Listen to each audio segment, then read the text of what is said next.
Okay, imagine a hobby, something you do deliberately, with no other purpose than having fun. You do it for a while, you get better at it, but slowly it becomes your career, your job. Hallelujah! Yes?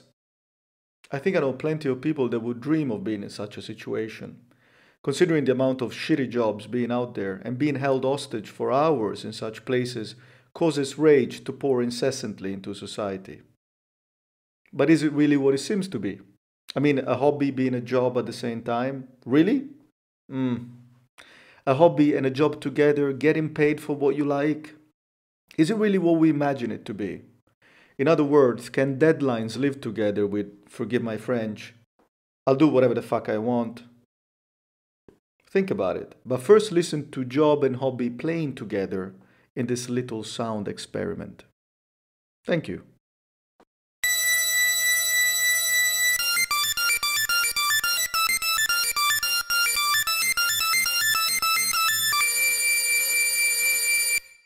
I'm actually all right. I'm a little bit tired. Because and this is actually a funny thing. I'm tired because I didn't get enough of sleep tonight, and I didn't get it because it was Sunday, and every Sunday of my life, for basically for all of my life, I'm not able to fall asleep on a Sunday evening. I don't know why it is this way. I think it's because, you know, in the school times, I was always stressed on Sunday, I have this test tomorrow, or like I didn't do this homework. And, I think that carried over to now. And I still have this kind of thing that I'm not able to fall asleep on Sundays. So yeah, I'm a little bit tired, but other than that, I'm good. When I grew up in Italy, like Sunday afternoon was already extremely depressing because I knew that I was going to go back to school, and it felt like a countdown. It really felt like a countdown, and maybe I was sleeping, but I was extremely tense because of all the tests on Monday. Like, remember when the teacher? I don't know if they did it with you, but the teacher would take a list of names and just randomly go for Yeah, yeah, yeah. go for like a random name. That it was like quite stressful time, to be in Viduscola, whether it was probably Latvia or Italy. And when we started the university, we embraced freedom a lot. Like when we moved away to university, managing your own time was very liberating. Yes, I'm very happy today because I'm actually getting to interview someone that I haven't interviewed yet, which is, I would say, I would call you a software engineer by formally. That's what you are, Yeah. and you've been doing this despite you. Allow me to say that you're still very young. 21 years old, right? I'm turning 21 in like 2 weeks. Yeah, I got you old already. So it's just Yeah. so you're not 21 yet, but you have done this for 8 years already, almost, right? Basically, I mean, I started when I was 11. Um, I mean, it's not like I started coding right away. It was more like I was just interested in that. And so how it started, I mean, I was 11 and I lived in a kind of a countryside. It wasn't a countryside specifically, but it was just a house next to a road, big road. And, I didn't have any neighbors or like other kids to go out. And so I was just with my computer and yeah, I was just, I wasn't interested in games. What most kids did at my age, they would just play games on a computer. So I was just trying to find something useful to do.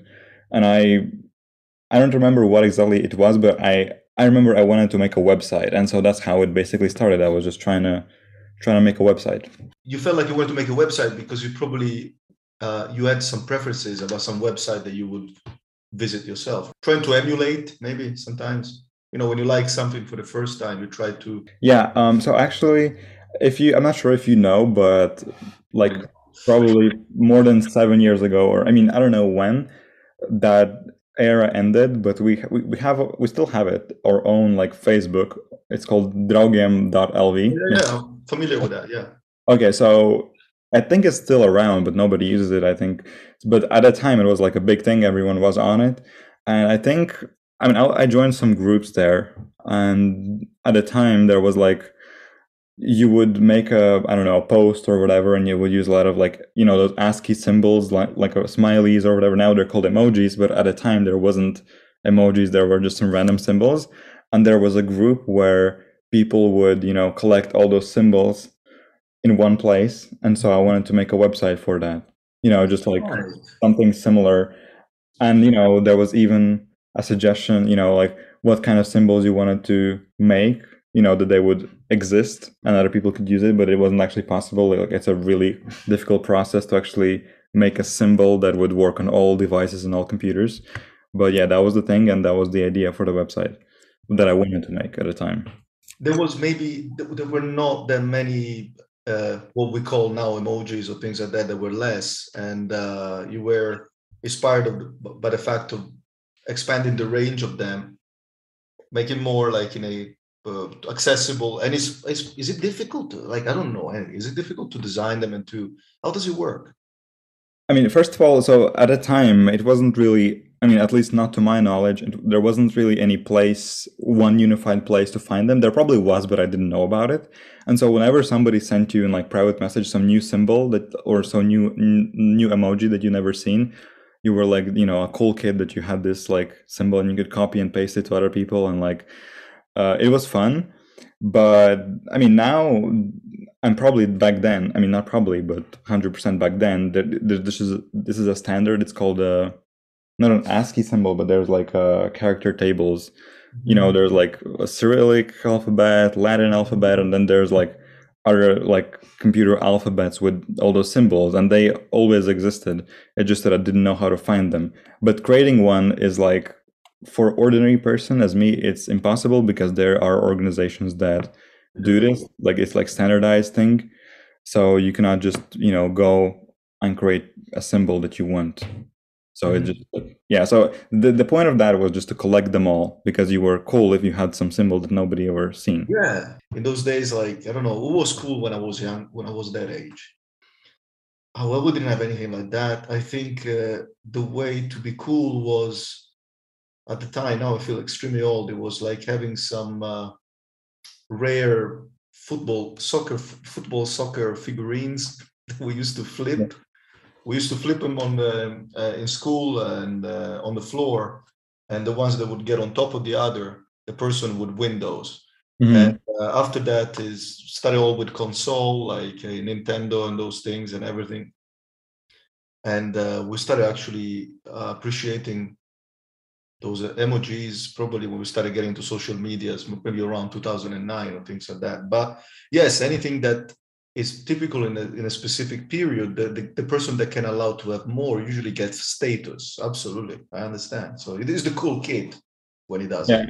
At the time, I didn't really see myself as a cool kid. It was just like, always this kind of thrill to discover a new symbol that you never seen. So yeah, it wasn't a purpose, it was a consequence. Yes. Yeah, basically.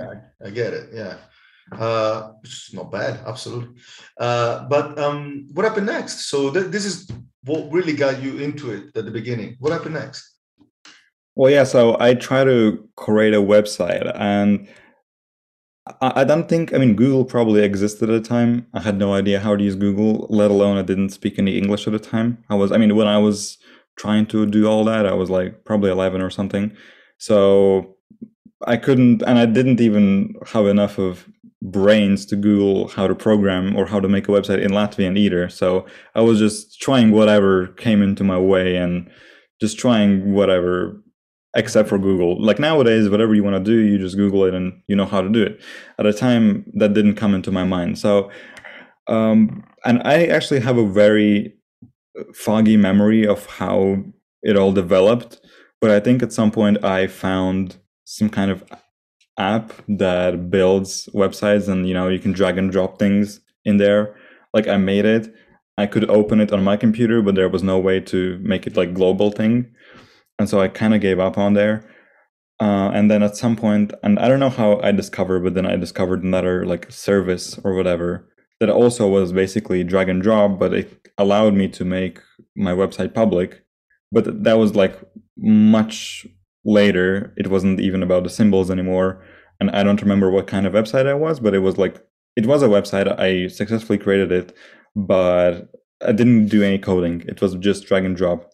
And so with that website came a lot of curiosity. I wanted to customize things. I wanted to change this, change that. And it wasn't enough with dragging and dropping buttons and things like that. So I needed to start coding somehow. And this, what do I call it, an app service, it allowed you to write custom code. And so I remember that there was like a forum for that service, and it was Latvian forum that allowed you to, no, I mean, in the forum, there was like a lot of resources and tutorials and people, and you talk to them and you copy things, you try them.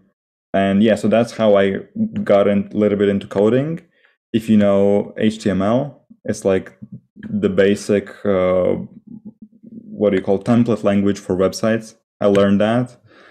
And yeah, from there, I just kind of, I mean, it grew onto me. Like, I enjoyed doing that, and I tried to explore other areas of that.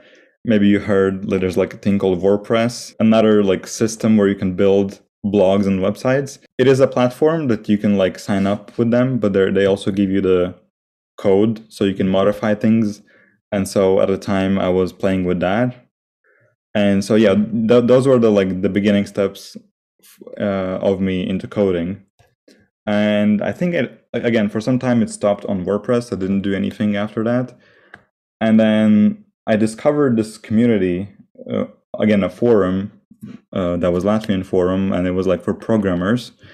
And I remember that I was trying to, and again, it had like a lot of resources there and like a lot of ready to use like pieces of code. And I just tried gluing all of that together to make something that didn't work because I wasn't focused. I was, just trying to, it's like, you have a newspaper, you tear out some pieces and you try to glue it together for it to make sense. Yeah. And so that's what I was trying, and it didn't work because it doesn't work like that with computers, that you kind of just like take some random pieces and throw them together. So at one point I was like, okay, I want to learn this. And so I met a guy in that forum. I asked him like, can you like make me this thing? Like just show me how to do it. He did it for me. And he sent me the code. I read the code and I was like, I got it. Like I understand. And, and I remember this was the click for me that I can do this.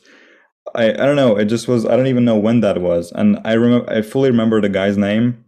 I haven't talked to him ever since probably. But I'm honestly so thankful for him because he did this, like he wrote me this piece of code. I read it and it clicked. It made sense instantly. How old were you when you got this moment? That's a hard to remember thing. I think it was like 6th grade. So how old I was, I don't know, maybe 14, 13, something like that. So this is like the chronology that I get. So you get into programming, you start from this kind of wheel of being able to collect what we call nowadays emojis. Then you get to the next stage. That's the motivation to get to the next stage, where all of a sudden you get interested in coding, and but somehow it almost feels like you are in this workshop where you get excited about coding, but you're not doing it the exact way. You're not seeing it yet, in a sense that you kind of like for example, I like Lego a lot. So sometimes I just play with it, but I don't know what I want to do. So I play with it, I put stuff together, but I don't have the vision, something like that. And I spend a bit of, I'm still excited about it, but nothing happens. I put stuff together. All of a sudden somebody that you're very grateful to actually gives you a code and you click because of that. But what was this code about? Tell me more. Can you tell me more about this code? I do not remember, honestly. Like it was. Yeah, go ahead. Some sort of, I have no idea. I don't honestly remember what it was specifically. I think it was some sort of, because I was at a time trying to also make a blog, and I needed some code for that blog, some piece of code that he wrote that I asked him to write because I couldn't do it myself. But I do not remember specifically what that was, honestly. But it was like a small piece of code. It didn't do much, but it just clicked in my head that I can do this. It's like almost, if we take the Lego analogy, allow me. So it gave you a structure that was made already, and you liked it, instead of having some, I don't know, some unfinished structures. Is it fair enough to say? I don't know. Yeah, that makes sense. All right. So you see that, and now you see all of a sudden, I don't only have the interest to play with these things. Now I know what I might like to do because I can see something that is finished. That's a code that that friend of yours gave you, and we still kind of around 1 year after you started, but not too much time has passed since you started being interested in these things. No, that was actually more. I think because I started when I was 11, so that was when I was 13. 14, you said, you're right. Yes. That's When you more were than like 2, 3 years. okay, sorry, I got it wrong. So 3 years, and now what happens? What do you remember? I'm still on this forum that I was part of. And I remember at the time I had my first smartphone as well. I had an Android phone. And so, I mean, me being like 13 or 14-year-old, I wanted to play like, I mean, as I said, I wasn't interested that much in games, but sometimes I wanted to play something. And so, you know, there were like a lot of cool games that were like paid. You had to like pay to download them. I didn't even have a bank account at the time to even pay for them, let alone having money to buy them. So, and you could download them for free online. Just Google it and find a way to download it. I mean, it's not a very good thing to do, but like right now, if I would do that, you know, like, because now I can afford things, you know, if I want to, I don't know, watch a movie and it's like has a paywall, you have to pay for it. I'm going to pay for it because I appreciate the people that made it. So I want to, you know, pay them for that. But at the time, yeah, I mean, I had a different mindset and I mean, whatever. So you wouldn't be here in this situation now having this good set of values if you hadn't done it in the past, because I know it sounds a bit opportunistic what I'm saying, but if you hadn't done that in a different mindset, now you wouldn't be able to actually express your gratitude towards people that do that. I mean, I know it sounds opportunistic, but that's the way it is. But yeah, but that's true. Yeah. that's So true. anyway, so what happened? I mean, I was basically my goal was to create a website where I could put all of those, not only the paid apps, but other like Android apps, like in one place. Like a, you know, I think it was like called Google Market or something, or Android Market at the time, where you could download all the apps. I wanted to make my version of that, where you didn't have to pay anything. And I started working on that. I was coding a lot, and I even got like a version of it that was working partially, and I gave it to other people at the forum to test it out. They found a lot of bugs in there that, I mean, it gave me motivation to fix.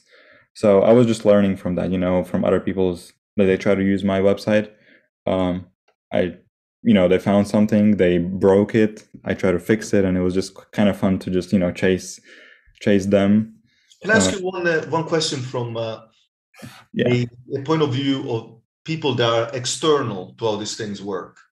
What would be a super easy example to say something broke and I fixed it? You mean in terms of like programming, or Yes, I mean, yes. But Gustavs, please remember that I'm super dumb and I don't understand too much of it. yeah, okay. So actually, so what those people did, Yeah. so the way they broke is, I mean, technically speaking, or like abstractly speaking, it's called hacking. Oh, But right. Okay. I don't want to call it hacking because as a programmer, that is like a really simple thing, and for us, hacking is something else, and you know, it's more complicated than that. But in Simplified. Yeah. abstract terms, it's called hacking. And so what I did, they just kind of, you know, did some stuff to the website so it didn't work the way it was supposed to. You know, it was like, let's say you were supposed to be able to, I don't know, click a button and the button would start downloading something. But instead of downloading something, if you click the button, it would like redirect you to their homepage or something like that. So basically, they kind of hacked it, but in a way that it's not like actual hacking, if that makes sense. Makes sense. Yes, absolutely. And hacking is a general term, but it definitely is well known enough to understand what you're talking about. And then you would get into the, I don't know, to the matrix of the program, and you will. This is how we believe. This is how people that don't know anything believe what you do. Look how crazy it is. I guess that you get into the underground of the surface of the application or the software, whatever it is, and you fix something like a mechanic. You go to a place, and you start putting new code or something. Is it close to my idea, reality? Yeah, actually, that is 100% correct, because it's basically like a mechanic. Let's say you are, I don't know, you have a pipe leaking, Yeah. but the only thing is that you know that the pipe is leaking somewhere, but you don't know where exactly it is leaking. So you need to like go, like, you know, and you have like a lot of pipe connections, and you need to go from one pipe to the other, and you need to like just like kind of make the route from the beginning to the end, and you at the end you find where it's leaking and you just fix it up. You, I don't know, you put a flex tape around it or something like that. So quite cool. It's kind of a cool thing to do from an external point of view. It surely is gratifying, no? yeah, it is. But I mean, at the time it was, you know, of course it sounds very interesting in that, but at times you can spend like days trying to figure out where's the problem, where it is leaking. You know, it's not as straightforward as with pipes. Of course. You know that you have this issue, but it can take you honestly days. And then the thing is, you know that you have this issue and you're trying to fix it, and you cannot fix it in a day, and then you cannot go to sleep because you're still thinking about it, and you know, you're thinking about it, then you, I don't know, you go to eat or you go to sleep and you're like, wait, it clicked, I know where this is. And then you wake up in the middle of the night and you start, you know, you go to your computer and you start fixing it. This happens a lot. It almost feels the way that you're talking about it, not like a pipe not working in a kitchen unit, but almost like looking at the whole building or a city. Yeah, So that is exactly. and just, okay, well, it's not in building A. I think it's in building C, in like bigger. It looks bigger and more. Yeah, it is a really big thing, you know. It's I mean, when I was talking about the pipes, I imagined something like, you know, you probably see it under the building where there's like a mechanical room where there's like a lot of pipes and stuff like that. So all of a sudden you are helping, you are doing some counter hacking, if I can call it like that. I don't know, like you're trying to solve situations. And please don't let me slow you down. What happened next? How does it progress? Yeah, so, and this is where it gets interesting, because I never got to finish this project. And I mean, probably, I mean, with my nowadays mindset, I'm happy that I didn't finish it, because I mean, if I would have, it would probably cause me and my parents a lot of trouble, because there was a lot of copyright and violations and all that, publishing all of those apps and games and all of that stuff. So I'm glad I never finished it, and I'm glad I never published it. But so what happened next is, you know, by chasing those bugs or those problems that I found, I always find, you know, I mean, at the time I was already familiar with Google and how to Google things and how to find things online.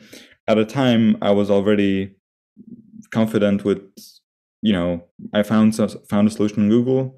I'm confident enough that, you know, and I know I can fix this, you know, I know how to do this. And just over time, I figured, you know, initially I wrote one code base, like one piece of code. And then like a month later, I'm looking at it and I'm like, no, this doesn't look right. Because over this month, I learned a lot. And I always find a way how to improve the thing that I wrote before. And so at the end of the day, I wasn't adding any new features to this like app that I was making. I was basically fixing the old parts. I was making them better, you know. It's just like, so let's try to give you an analogy. Yes. Let's say, I mean, I have a phone, right? And I have a beautiful case on it, and then I use it for a month, and then after a month, I don't like it anymore. So I go buy a new one. So it's basically like this, you know. But instead of, you know, just switching the case, I mean, switching the case takes like 1 second, right? But instead of that, in programming, it takes like basically the same amount of time that it took you initially to make that feature, to completely redo it the way you want. And so it was basically just a loop, you know. I learned this cool feature, I implemented it, then a month later, I'm like, oh, I found this is even better. And then I just keep redoing that. And I mean, I didn't feel bad about it because I was learning from that. And so at the end of the day, my goal wasn't to finish this project. It was more like just to learn as much as I can. Yeah, so, and this is where my memory is like super clear. I remember everything. So I was 14 at the time. 14, beautiful. Okay, yeah. We got already all of this. And when you meant at the beginning, you meant countryside, but I live in Latvia. I'm not calling you for Latvia today, but I permanently live there. So what are we talking about, like around Riga? More or less, if I may ask. No, it is, another city called Jelgava. So it is around that area. Yeah. Okay. So you're not living in the countryside. You're living in a city, I would say. Okay. So and you are 14, and from then you said, from now I remember clearly what happened afterwards. From that Yeah. point. All right, then. Don't let me stop you. So I remember that. So I was 8th grade at the time. In the 8th grade, and so I mean, like the 9th grade is like the end of primary school, so you have like all your exams and all of that kind of stuff. So usually, I mean, at least in my school, I mean, I think every school has this, like 1 week a year you have like a project week where you make like a project. So on in 8th grade we had to make a research about what we want to do in the future. Yeah. Because I mean, during the 9th grade you don't have this project week because you're focusing on your exams that you have. So on the 8th grade you basically make this paper about what you want to do, like you research some certain profession. For me, it was a simple decision. I want to be a programmer. So I researched that topic. And I made a paper about it, and everything was cool. And so we have also this thing that you basically, like, each school chooses their best project. Then they send it to like the level of the city, and then like later they send it to the level of the country. And like it's not like a competition, but it's basically like, I don't know, just the best projects or whatever. And so my project was the best of the school. So they sent me to the city level. So I had to show my project there. Obviously, I couldn't use the same project like at the way it was initially. I had to make it better a little bit. So, and my teacher suggested me, you could like find some company, you can go to them and like make a video about programming. And I was like, that's a cool idea. And at the forum that I mentioned earlier that I was a part of, where I met this guy previously, I'm 14. I'm still part of that forum, and I actively use it every day. And there was this guy. Spoiler alert: he was my boss later. So there was this guy that owned like a company, and I was like, message him, I was like, hey, like, can I come to your office and make a video about my project? He's like, yeah, sure, come. So I went there, I made a video. Yeah, and I was 14 at the time. The guy, which wasn't the owner, but like some other guy in high position, he was like, in 4 years, come work for us. I mean, because at that time I would be 18. I was like, yeah, sure, why not? I was just like, it wasn't serious for me at least, but that's what he said. And I was like, wondering how you must have felt. 14, and the guy told you in 4 years, when you are major age, come and work for us. Yeah. So, I mean, first of all, the reason why he said that is because, I mean, we made the video and then I was just chatting with them, and like we're chatting about code, and I was showing them what I'm doing and all that. So they saw like that I, know stuff, and like, and Yeah. so, but at the time, I didn't feel like the knowledge that I have is something very like big, because I knew that the guys that were in the office there, they had a bigger, they knew a lot more than I did. And so, it's basically like you were like a tiny ant, and then they're like a big dog or something like that. So it's like I was like little compared to them, basically. And so when he said that, I understood, like I have to learn a lot to be on their level. Like I'm definitely not like my skills are not enough to be working right now. And when he said that, I mean, I did feel like good because he sees the potential in me, but at the same time, I didn't take it seriously because, I mean, it was more like a joke for me. It was pleasant to hear, but it was more like a joke. I didn't take it that seriously because, I mean, it's 4 years, everything can change in 4 years. And on the other side, it could be an advantage because you had 4 years to get closer to the level. I mean, I probably, yeah, but at the same, like, I didn't see that as, as something that it didn't motivate me to be like, oh, I have to learn for those 4 years to go work for them, because it wasn't like, at the time, I mean, I wanted to have money, I wanted to earn money, but it wasn't like, it didn't excite me that much, I just wanted to focus on other things at a time. Again, it's like the same thing that happened with like possibly being cool and in having all those emojis. You were not interested in that. it was just a consequence. You were thinking about money not like a purpose. Yeah. Think about money as a consequence again. That's quite cool. Yeah, and that's what actually pays back really sometimes. The fact that sometimes they ask, what do you want to do when you want to grow up? I want to be a millionaire. But that's not a job. that's not. I get it. So yes, and I understand also that there was a specific circumstance.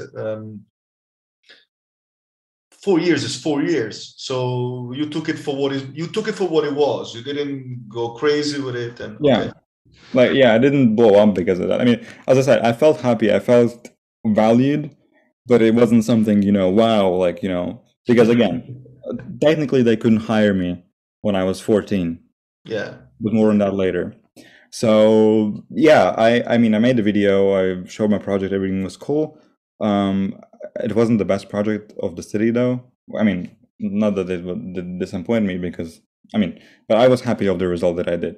Yeah, no, so what happened after? Basically, the whole thing happened in April. The summer came pretty soon, summer break. I spent the summer at home trying to code and basically writing code and learning and doing stuff. And still part of this forum, and this guy is still kind of around there. I don't remember how exactly that happened and how we started chatting about it. But at one point he's like, do you want to like get paid to learn things and then later start working for me? Hello? That's what he said. And I was like, yeah, sure. There was a problem though. I had a really bad computer, and my computer just didn't really want to work with the technology that the guy wanted me to do. So I'm like, yeah, I mean, I want to do this, but hey, listen, my computer is not good. He's like, yeah, okay, just come to Riga. I'll give you a computer. And that's what happened. It was August, and it wasn't 4 years later. It was 4 months later that I went there. He gave me a computer. He's like, there you go. I'm like, just go learn. I was learning.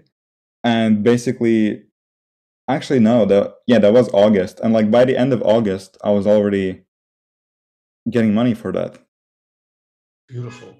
So basically, I mean, obviously that was not official. At 14, like I didn't have any agreement. All of this was it was a donation.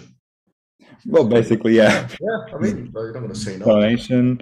And I mean, the money that I was making at the time was just honestly, it was just nothing. I mean, compared to now, but I was happy because for me as a 14-year-old, any money was good. And at the time that money seemed a lot. Yes. And I remember I remember that I bought a new phone for the first money that I got. So that was a good feeling that I didn't have to ask my parents, hey, can you buy me this? There was money that I earned, and I bought it for myself for my own money that I earned. And mostly, kudos to you because you got it by doing what you would do anyway. So this is what you like to do. Doesn't go like that all the time, but yes, absolutely. But you fought for that. It didn't come from the sky. I mean, they were like it started from a chain of events when you in that competition, because it was a competition at the end of the day. Yeah. One of the best. So you would go to Riga to learn and absorb information. And No. I was doing that all from my home. What I meant by come to Riga, I was like, come to my house to Riga. Get the laptop, get the new computer. Get a new computer, and then you go back to the computer. So that's what. Being so much into something like this, for example, was kind of. Did your studies in something else suffer a bit in Vidoscola, or did you manage to kind of deliver like with some other subject, like I don't know, maths, history, geography? Like you sound like you were so much into it, but did you manage to actually get by with the rest of the stuff? Totally. Like I didn't even, and actually, you're asking me this right now, and I don't remember struggling with that. Like I never had issues because I mean, okay, I come home from school. I do my homework, and then what else? I mean, I could have done something. I don't know. I could have played games. I could have done something. Like everyone does that. Yeah. And I just spend the time that I could have spent on games. I spend it working or spend it learning. So yeah, it didn't notice much of a difference, to be honest. Yes, because some other person would have spent the free time in something that might have not paid back afterwards. You were having fun, getting to know more about your future job, like just for fun. Yeah, what happens now? I mean, now I am working for real people, for real projects, for real clients, and doing stuff, making apps, websites, whatever that was. I mean, it was mostly websites at the time. And yeah, that's what was happening for basically the whole ninth grade. I mean, I finished the ninth grade, then I moved to Riga for studies. I went to like a vocational school. I was still working there. I mean, nothing much was happening during the time. I was working all of this time for that company, and I mean, one thing that I can say now is that I didn't spend that much time on learning and then redoing things. You know, like my goal was to finish a project. My goal was to finish something that I was working on. Previously, as I said, my goal was to learn something new on the base of that project I was building. So right now there was more, like I was more focused on some real world thing rather than just learning. But anyway, it didn't affect my learning because, you know, you still learn constantly, even by doing something in the programming field. Like you learn every day, and that's normal. But yeah, I mean, nothing much was happening. What happened then? I mean, at the time, during my first year in after ninth grade in the vocational school, I could call myself already a programmer. I felt qualified enough. I wasn't at the same level that I was when I was 14. I had grown a lot at the time, and so what I was 15 years old, I think, and I was basically I would call myself a qualified programmer at the time. So from there, I was just, it wasn't that big, you know. Like if we imagine when I was 11, the from 11 to 14, that curve of my knowledge just goes like it's like a very steep curve. And then when it's like after 14, it slows down. Like I'm not learning that much because I've already, you know, and I have enough of things. I have enough of knowledge that I can apply it. So yeah, I wasn't learning that much after that. After I got the job. But anyway, so you asked me about the picture with the prime minister. Oh yeah, let's get there. Of course, at the time you were right, because at the time when I put that kind of associated that photo, it was too early to see Karinch around in those days. So it's more recent. Absolutely. Yeah. So what happened? Basically, I was in my first year.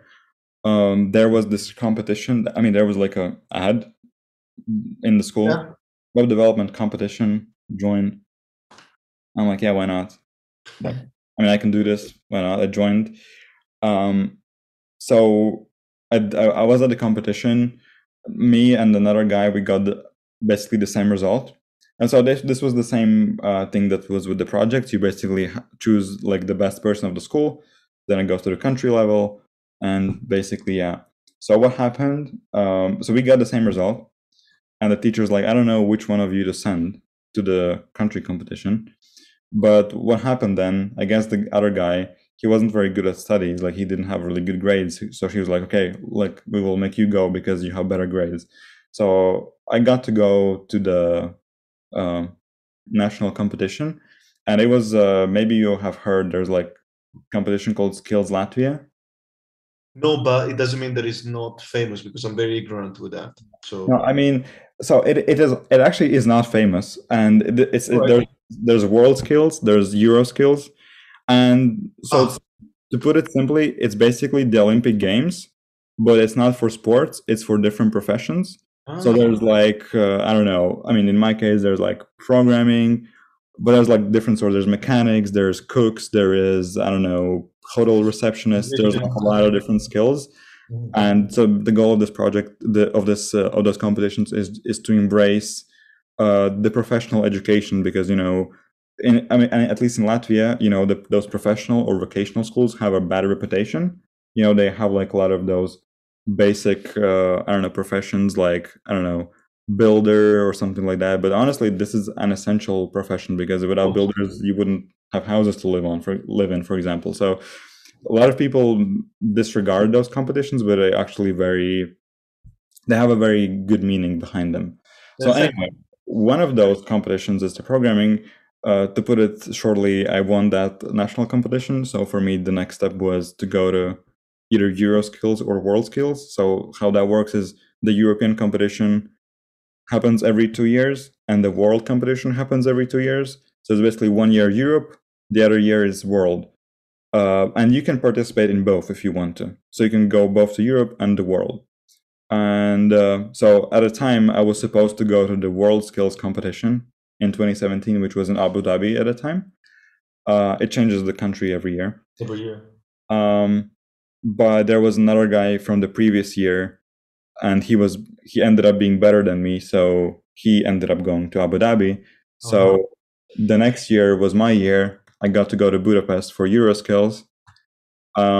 Yeah. So what happened there? I got a fourth place.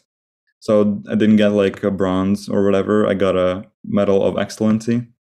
Perfect. Sorry, go ahead. There was 16 countries in my competition. Before me was, I think, Russia, Hungary, and France, I think. But also, let's not forget, I don't want to sound rhetorical, but let's not forget that when we're talking about Europe, okay, I'll give you an example. I'm calling from Sicily today. So here we have 5 million people in this island, okay? And it's just part of a nation that belongs to Europe. Latvia, correct me if I'm wrong, Gustav, hardly 2 million, like maybe 1.7. Yeah, 1.7 around so, that. Like when we're talking about competing and getting to that stage, like from Latvia, we have a situation where there are not too many candidates to start with, or like compared to France or compared to a country with more people. So it feels like even a more prestigious success is quite cool. Yeah. It is so cool. So yeah, and I got that medal. I mean, it wasn't the bronze that I said, it's just a medal, but it was still a physical thing that I got. So I mean, you have this thing, basically there's like the system, how it works is very difficult. So I mean, obviously the first 3 places get the gold, silver, and bronze, and then some places after those get the medal of excellency. Yes. But not all of the places, just some. And again, there's like a complicated math to determine which ones get it and which ones don't. So I got that. And yeah, so basically after that, the prime minister was just congratulating everyone who got the medals. And that's how I got to meet him. So you got to there. All right. Okay. Let me just I wanted to ask you, like, what are the, you have like, when you don't do that, when you don't do programming, which is, it sounds like it's got everything in it. It's got hobbies, passion, it's fun, it's got vision, it's got creativity, it's got so much into it. But when you don't do that, what do you like to do? You have other hobbies? Yeah, so this is actually a very good question. So as I said, I have been interested in that since 11. Not necessarily doing that, but interested. The interest has been for basically 10 years. I have been like programming for money for, what is it, like 4 or 5 years, basically. I am feeling a little bit old, and I'm feeling a little bit already that it's too much. If we compare me at 14 years old being so excited and, you know, do it as my hobby, then, you know, now it feels less like a hobby and more like a real job. Yes. And so what that means is it means I'm getting slowly tired of it. And, you know, the more it goes on, like how do I explain it? It's just because I started it too early, at an early age. I am kind of tired of it. I mean, not that I'm going to quit today or tomorrow, but at some point I might switch things up in my life. So, you know, so what before, when I was like 14, 15, whatever, I would write code for work. I would work, and then I would do other things. There was also coding. There was also, but it wasn't for work. It was for myself, just to learn. Now when I come home, I don't want to do anything related to code because like I had enough of it at work. So yeah, I have other interests nowadays. I'm learning languages. I'm interested in finances a lot, investments, all that kind of stuff. That is one of the things that I might be doing if I decide to, you know, say bye-bye to programming. I might do something related to finances. And yeah, so I mean, I'm very interested in that. That is kind of becoming my passion. So it might as well become something that it I mean, it might as well happen the way it happened when I was 14, that I might get a job, something. I mean, probably not, because I don't have that much knowledge in finances, but it's kind of a hobby and it's becoming bigger all the time. So yeah. It's quite interesting what you said, because there is everything that, even if there is a lot of passion or research, but it becomes something that in the circumstances that you have to do, or you got deadlines or things like that, all of a sudden it becomes more of a job. And when it becomes more of a job, somehow it takes a bit of enthusiasm away from it. It becomes a job, and you don't do it deliberately as you would do it when you were younger. And like, for example, my job, that's how we met. Not that you need any English, you don't need any English lessons, clearly, but Yeah. uh, your English is probably better than mine. But the thing is, that's my job to pay the bills. I realized that I have to do, like, for example, I write sometimes. I'm not making money with it. I try to do a podcast. I try to do things that they're not, like, I can do them and quit them whenever I want, and I cannot quit them. What does it mean? That I have to be creative, otherwise I'll lose my mind. Whatever that is, it doesn't matter if okay, clearly I don't have the skill set to do what you're doing, and to possibly get into finance and Bitcoin, whatever is the next plan. But why I'm telling you this, because at the same time, in concomitance to what your future plan is, because it's very clear that you're getting fed up with the programming. It's super clear, because it took the shape of a job.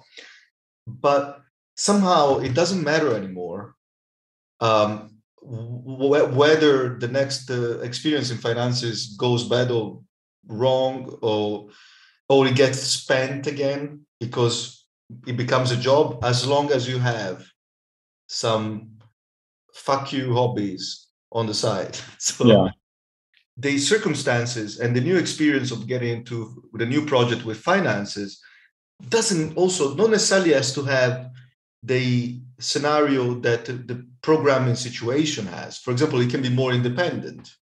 It can be more like you can have more independence. So what I'm saying is not black and white, like every job is the same. More jobs have more deadlines. Some of them you can establish some independence. So I'm not saying anything against that, but I'm saying that when you have a bunch of bullshit on the side, like playing Lego, doing podcasts, or whatever, probably two people are going to listen to us, isn't it?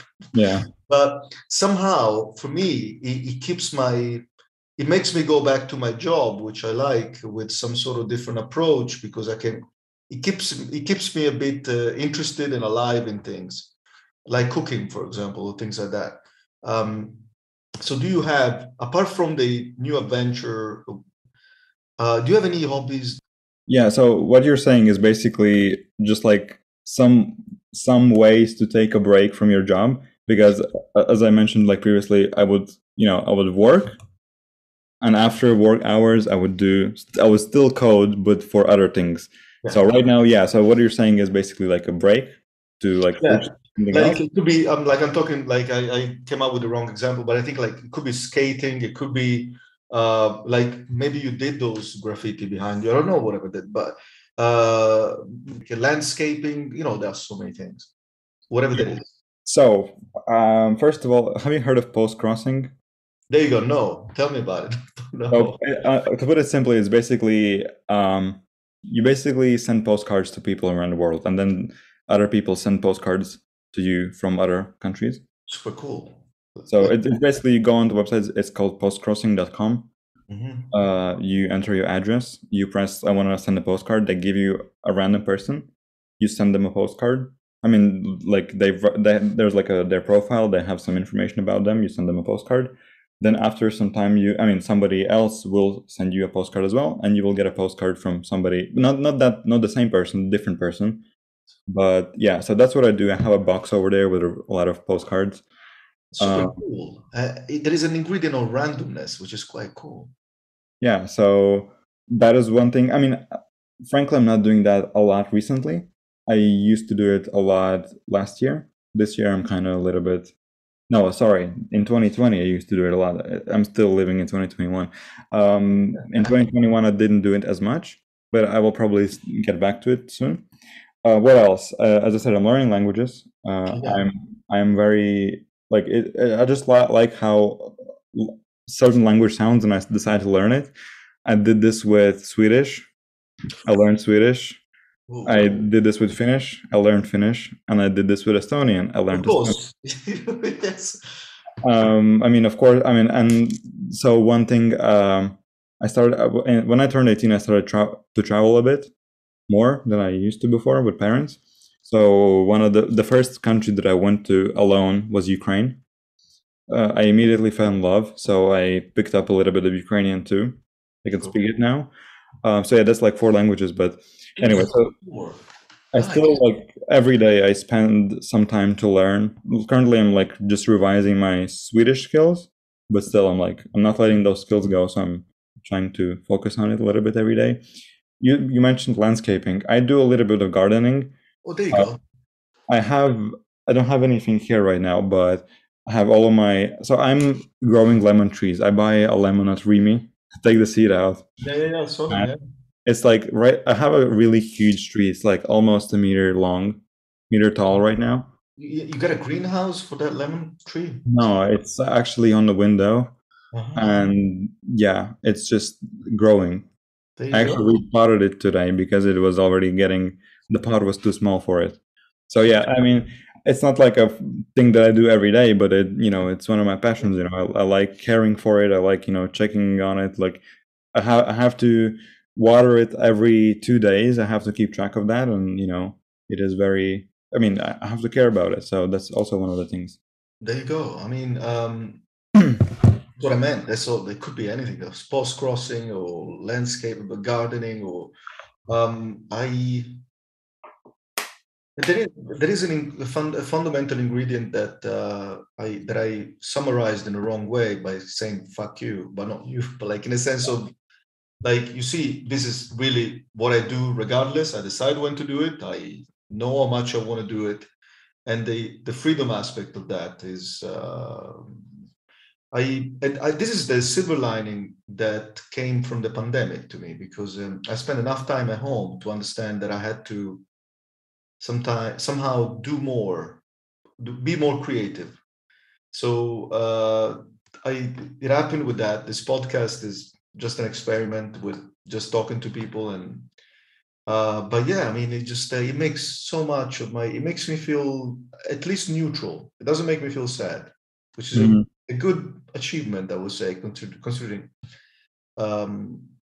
Yeah. So when you talk about finance, some of that knowledge all the knowledge that you developed so far, are we talking about like also transferring this knowledge to that sector? Can you transfer some of the stuff that you learn in programming into finance or? Yeah, totally. So the thing is, I'm interested in finance and programming at the same time. Like, even if I would decide to, get rid of, like, quit my job as a programmer, it wouldn't necessarily mean that I would abandon the skill. I would still do some, coding for myself after my other job that I would have. But the ideal thing would be to combine those two. And you maybe have heard of like fintech. It means like financial technologies. Do you have you mean you live in Latvia, right? So you probably, I mean, in Latvia it's quite popular. You have heard of an app. Probably it's called. I mean, you probably heard of it. It's called Revolut. Yes, I have. So this is a fintech example. This is basically like a new bank. Has like a lot of, we have like the classic banks that are like old, outdated features and doesn't have like any new technology. And so there's this Revolut, which has like a lot of cool features, like, and so this is what fintech is all about, And so I would love to work in that field, combining programming with finances, maybe working at Revolut one day. That would be cool. So something like that, I would feel happy about it. That is totally e-bank. How does it work? It basically just is a regular bank, but instead of, like if you want to open a bank account here or anywhere really, you have to go to a branch. You have to be like, hey, here's my passport. Here's like all of my documents. Please, I want to open a bank account.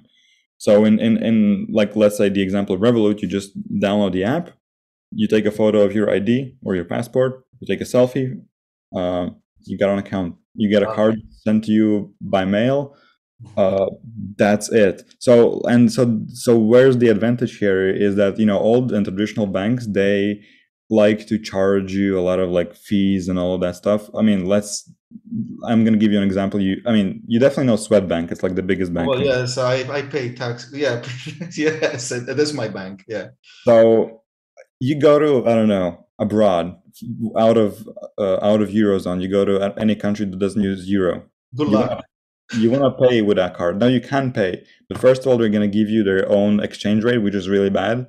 Second, they're going to charge you 2% commission for the exchange, which is terrible. I mean, if you travel and you spend a lot of money, like, you can just calculate how much money you're going to give away to the bank for every transaction you make. Especially, it sounds pretty preposterous. It sounds like from Middle Ages compared to how connected we are with the internet. Yeah. This thing with the fee. Go ahead. So Revolut doesn't work like that. So yeah, basically those fintech banks, I mean, those like online banks, they even position themselves as the competitors, or like, you know, they're against the big banks. They're like, there's even one company that is like, bye bye banks. That's their slogan. So what they do, they literally give you zero fees and, you know, no commission, good exchange rates. And yeah, so this is what it's all about. So this is basically what I'm trying to say. The old banks, the standard, you know, Swedbank or whatever, they're just very old. They're very they're used to charging people. And then now there's this new competition that comes in and be like, hey, we can do it differently, you know, and they try to kind of become bigger than the older banks, if that makes sense. Do they have an office in Riga or something? Like some No, they do not have a physical office. You cannot.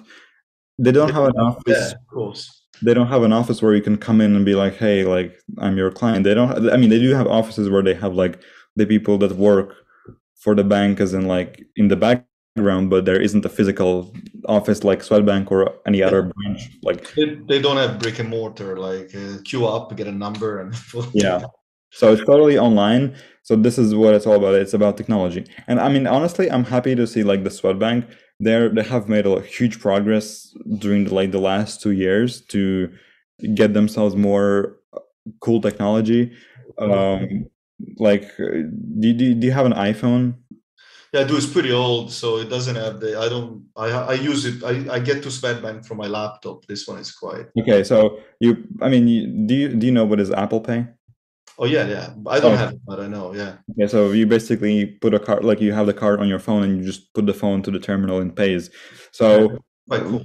Just to give you an example, Revolut had it way before Swedbank did it, and so like, I don't know, maybe like 1 or 2 years after Revolut had it already, Swedbank caught up to it and be like, oh yeah, we have Apple Pay too now. So, you know, they're catching up, and they even recently released some kind of update to their fees, that now they're gonna charge you less for some, I don't know, for wire transfers and all of that stuff. Because if you want to send the money from Swedbank to a different bank, you have to pay 36 cents for each transfer. Yes. In Revolut, that's free, by the way. So yeah, so now they're like changing that, and I'm happy to see that. I'm happy that they're, you know, not positioning themselves as, you know, we are the standard bank, we're the old bank, you know, we're not going to change anything, we're the standard, we're the golden standard. Like, you know, they're open to competition, and that's what, you know, that makes me happy. You, like, before Apple Pay, they would give you like a sticker that you glue onto your phone, which is basically like a card, you know, like, it's the same thing that you know, you have a physical card, you tap it and it works. So what they do is they basically take the chip out of the card, they make it as a sticker, you glue it to your phone, or you glue it to your, I don't know, palm, and you touch the palm and it pays. So yeah, that's what I did before Apple Pay. Imagine how cool it would be to. It's quite cool to just do a fist bump and pay, but also imagine like a medieval scepter, maybe, you know, those things that kings used to wear on the throne, like they have a sword and they have a scepter. I don't know. It would be cool to find out in Latvian how you call that, like a scepter. I don't know, like massive. with stones around. Yeah, And I know what you're talking about. I don't know what. know what I'm talking about. Yeah, yeah. And imagine like putting a chip over there and going to the restaurant and. Yeah. All right, my friend. I'm gonna let you go. It's been fun. I mean, I really enjoyed it. I think the way that you wanted to set the conversation was cool. Yeah, pretty much talking about how did you get to this point and what are your future projects. It's getting dark in Sicily as well.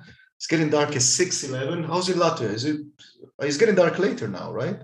It is actually. So I go to work at 7 a.m. and finally, while I'm driving to work, it's finally getting light outside. So that's cool. About getting dark, I'm gonna check. The sunset is at, I don't know. It's sunrise is at 7:54. Are you calling from Jaunateka? Are you calling from where? From Teka at the moment? No, I live in Tornikons. Tornika, beautiful, one of my favorite areas. Well, lucky you are. Yeah, I love the park around here. Is like in autumn is like the best thing.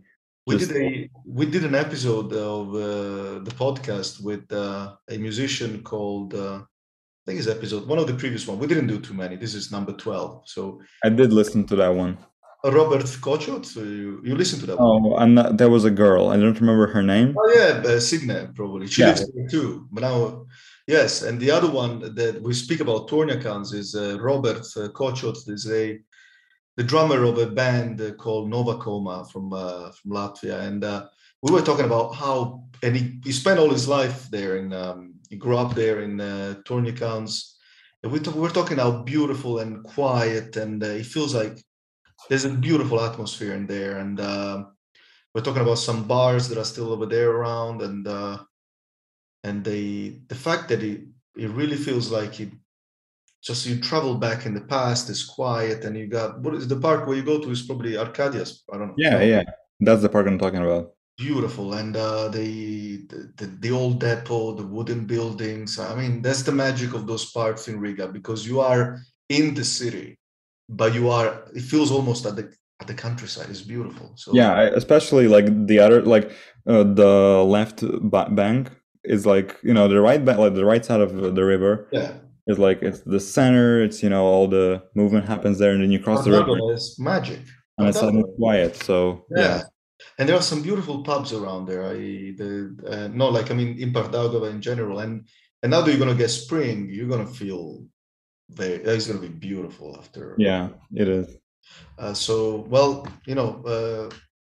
Thanks for joining me. I'm going to let you go. And yeah, thank you for having me. It was a really nice experience to chat with you. I loved it.